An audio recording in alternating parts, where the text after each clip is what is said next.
చట్టం నీకోటి పేదలకు ఇంకొక చట్టమా అని నేను అడుగుతున్నా. ఇదా తెలంగాణ రాష్ట్రంలో 10 ఏళ్ళ అధికారంలో ఉన్న మీరు ప్రజలకు చెప్తున్నది? ఇవాళ అభివృద్ధి గురించి మాట్లాడతాడు. 75 ఏళ్ళనే నా కొడంగల్ ఎప్పుడో 1960లో మా పెద్దలు గురునాథ్ రెడ్డి గారి వేదం మీద ఉన్నారు. 6 సార్లు ఎమ్మెల్యే అయ్యాడు. ఎందుకో ఒక్కసారి కూడా వారిని మంత్రిని చేయలే గత ప్రభుత్వాలు. అచ్యుతారెడ్డి అని ఎప్పుడో 60లో ఒక్కసారి కొద్ది రోజులు మంత్రి అయ్యాడు. స్వతంత్రం వచ్చినప్పటి నుంచి ఈ రోజు వరకు మా కొడంగల్ నియోజకవర్గం మీద ఎవరు దయ చూపించలే, ఆ ప్రాంతం నుంచి ఎవరు మంత్రి కాలే.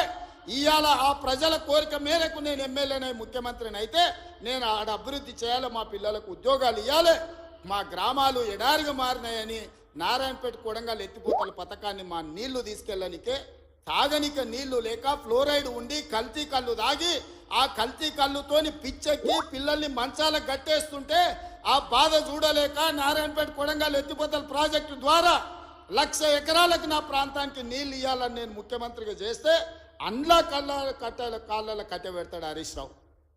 ఇదే కాదు, ఇవాళ నేను 1,000-1,200 ఎకరాలు ఆడ భూసేకరణ చేసి తొండలు గుడ్లు పెట్టని భూములను ఇవాళ ఏదైనా ఏజో పారిశ్రామిక వాడ తీసుకొచ్చి పరిశ్రమలు తెస్తే మా పిల్లలకు ఉద్యోగాలు వస్తాయి, నా ప్రాంతం అభివృద్ధి జరుగుతుంది. నేను ముఖ్యమంత్రి అయినా కాబట్టి వాళ్ళకి కృతజ్ఞత తెలుపుకోవాలని నేను ప్రయత్నం చేస్తే కొంతమంది రౌడీ మూకల్ని తయారు చేసి పైసలు ఇచ్చి కలెక్టర్ని ఆర్డీఓని అధికారులందరినీ ఇష్టం వచ్చినట్టు కొట్టిరు. కొట్టి ఇప్పుడు మా మీద కేసు ఎట్లా పెడతారు అంటారు. ఉత్తోని పక్కింటోని చెంప మీద కొడితేనే ఇవాళ రేపు మన పిల్లల్ని నెత్తి మీద కొడితేనే వాడు 100కు డయల్ చేస్తుండు, మా నాయన కొడుతుండు, మా నాయనమ్మ కొడుతుందని. స్కూల్కి పోయే పిల్లగాడు కూడా ఇలా తెలివి వచ్చింది, నెత్తి మీద ఇట్లా అంటే వాడు 100కి డయల్ చేస్తుండు. అధికారులను కిందేసి కొట్టి చంపేదానికి ప్రయత్నం చేస్తే కేసులు కడితే మా టీఆర్ఎస్ వాళ్ళ మీద కేసులు ఎట్లా కడతారు? బరాబర్ మా టీఆర్ఎస్ వాళ్ళు ఇట్లనే దాడులు చేస్తారంటారు. నేను అడుగుతున్న చంద్రశేఖరరావు గారిని, నీ కొడుకు నీ అల్లుడు మాట్లాడే భాషను మీరు సమర్థిస్తున్నారా? భూసేకరణ చేయొద్దా? తెలంగాణ రాష్ట్రంలో పరిశ్రమలు పెట్టొద్దా?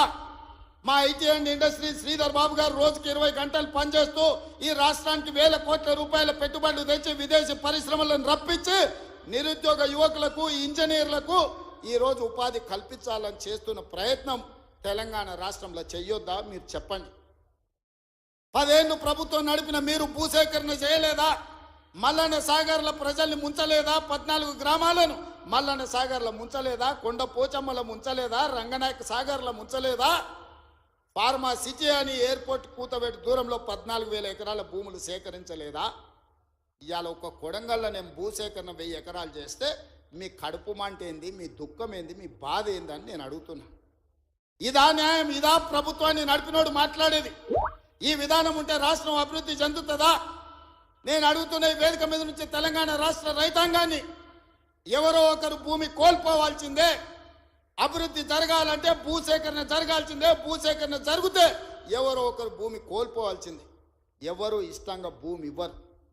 కానీ బాధలో ఉన్న రైతుకు నష్టపరిహారం అత్యధికంగా ఇవ్వడం ద్వారా ఆ రైతును మనము ఆదుకోవాలి. ఇవాళ ఎక్కడైతే భూసేకరణ జరుగుతుందో భూసేకరణ చట్ట ప్రకారం వాళ్ళకి ఎక్కువ ఇవ్వలేకపోతున్నాం. నేను చీఫ్ సెక్రటరీ కలెక్టర్లకు ఆదేశాలు ఇచ్చిన, ఆ ప్రాంతాలలో భూముల విలువ 3 అంతలు పెంచండి. అప్పుడు వాళ్ళ భూమికి ఊర్లో 10 లక్షలు ఇస్తే మనం 30 లక్షల నష్టపరిహారం ఇస్తే ఆ రైతు సంతోషంగా ముందుకొచ్చి భూమి ఇస్తాడు. శాశ్వత అభివృద్ధి కోసం రాష్ట్ర పునర్నిర్మాణంలో త్యాగం చేస్తున్న భూ యజమానులను, వాళ్ళు దళితులు, గిరిజనులు, బలహీన వర్గాల వాళ్ళు ఉంటారు. చిన్న చిన్న భూములు ఉంటాయి, కుటుంబంలో 5-6 మంది ఉంటారు. వాడు అసూటనో ఇసూటనో పోయి భూమి కొనుక్కోవాలంటే నష్టపరిహారం అత్యధికంగా ఇవ్వాలని చట్టాన్ని సవరించమని వాళ్ళు నేను ఆదేశాలు ఇచ్చిన. నేను అడుగుతున్న మిత్రులారా, నల్లమల అడవుల్లో నుంచి ఒక గ్రామీణ ప్రాంతంలో వ్యవసాయ కుటుంబం, ఒక రైతు బిడ్డగా జిల్లా పరిషత్ మెంబర్ నుంచి ముఖ్యమంత్రికి వచ్చిన, నాకు తెలియవా కష్టాలు? భూమితో ఉన్న సెంటిమెంట్ నాకు తెలియదా? భూమే మన ఆత్మగౌరవం అన్న సంగతి నాకు తెలియదా? గ్రామంలో మన గుర్తింపు, మన గౌరవం, మన ఆత్మగౌరవం, ఊర్లో మనకున్న భూమి, మనం చేసే వ్యవసాయము. ఎన్నెట్ల నాగలి కడతాడు అని అంటే వెనకటికి పిల్లనిచ్చేటోళ్ళు, 20 జతలు ఎట్లు నాగలి కడతాడు అని అంటే వాళ్ళు ఇటుకి పిల్లనిచ్చేటోళ్ళు. భూమి లేనోనికి పిల్లని ఇవ్వాలంటే 10 సార్లు ఆలోచన చేసేటోళ్ళు. అట్లాంటి భూమి తల్లిదండ్రులతో సమానం అనుకునే ఈ సమాజంలో భూమి కోల్పోతున్న వాళ్ళను హక్కున చేర్చుకొని అత్యధికంగా నష్టపరిహారం ఇవ్వాలని నూతన విధానాన్ని ఇవాళ నా ప్రభుత్వం తీసుకొచ్చింది, నా మంత్రివర్గ సహచరులు మీరు ధైర్యంగా ముందుకు వెళ్ళండి అని చెప్తున్నారు. నష్టపరిహారం అత్యధికంగా మేము ఇచ్చి భూమి తెచ్చి పరిశ్రమలు నెలకొల్పాలంటే ఇవాళ వాళ్ళు అడ్డం పడుతున్నారు. తెలంగాణ సమాజమా, మీరు ఆలోచన చెయ్యండి. ఇది మన తెలంగాణకు మేలు చేస్తుందా? ప్రతి సంవత్సరం 1,10,000 ఇంజనీరింగ్ స్టూడెంట్లు ఇంజనీరింగ్ పూర్తి చేసుకొని బయటకు వస్తారు. వాళ్ళ ఉద్యోగ ఉపాధి అవకాశాలు ఎట్లి వాళ్ళో మీరు ఆలోచన చేయండి. వాళ్ళ నిరుద్యోగులుగా రోడ్ల మీద వదిలేద్దామా? ఆవారగాళ్ళు అయిపోయి తల్లిదండ్రులకు భారమై గంజాయి డ్రగ్స్కు బానిసలను చేద్దామా? ఈ తెలంగాణ సమాజ యువతను మీరు ఒక్కసారి ఆలోచన చెయ్యండి. ఆ భూమి నేను తీసుకుపోను, శ్రీధర్ బాబు గారు తీసుకుపోరు, ఉత్తమ్ కుమార్ రెడ్డి గారు అసలే తీసుకుపోరు. భూమి ఏమన్నా సాపలాక చుట్టి సంకలు పెట్టి తీసుకుపోయేదానే? మేమేం చేసుకుంటామే? తిరిగి పరిశ్రమలు పెట్టి పరిశ్రమలలో ఉద్యోగాలు ఇవ్వాలన్నదే కదా మా ఆలోచన. ఆ ఆలోచనకు ఎందుకు అడ్డం పడుతుండ్రు? 10 ఏళ్ళు మేము సరైన నష్టపరిహారం ఇవ్వండి, భూసేకరణ చేయండి అని మేము సహకరించిన ప్రతిపక్షంలో ఉండి నీకు ఆ కనీస పరిజ్ఞానం కానీ జ్ఞానం కానీ ఎందుకు లేదు చంద్రశేఖరరావు గారు అని నేను అడుగుతున్నా.